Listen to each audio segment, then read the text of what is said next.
Why is America, or more specifically the federal government, inevitably heading toward bankruptcy?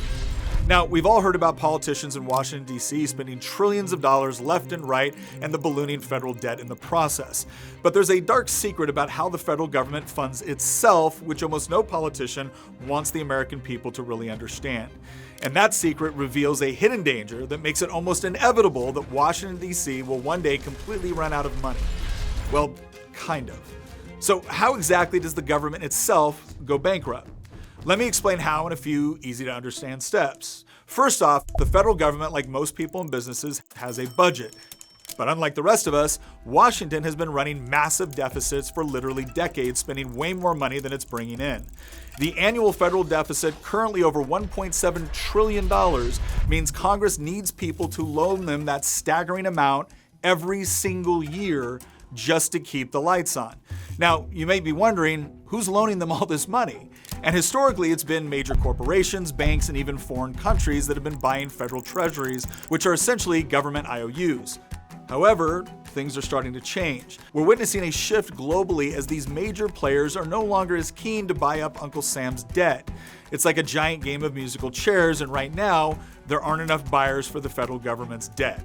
And as a result, the Treasury Department has to sweeten the deal by offering higher interest rates on the loans they're pushing. But here's the catch. Paying more interest means even more debt has to be issued in order to cover it.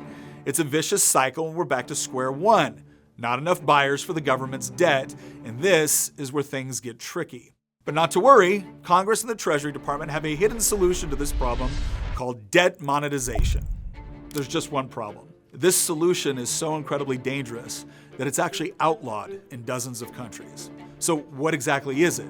And why will it almost certainly drive the federal government into bankruptcy? Debt monetization is essentially the government's way of secretly creating money out of thin air in order to buy its own debt.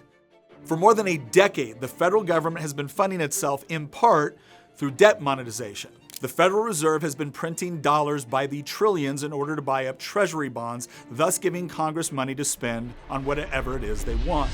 And this is why it's so incredibly dangerous. Because when the government starts printing more money to buy its own debt, it floods the economy with excess cash. And what happens when there's more money in circulation without a corresponding increase in goods and services? Inflation. Inflation. Inflation. Inflation. Inflation. And left unchecked, it can and will become hyperinflation as the government endlessly prints more money to cover its spending until at some point, people stop using a currency which can no longer be relied upon. In the end, the government will be swimming in dollars. They just won't be worth the paper they're printed on.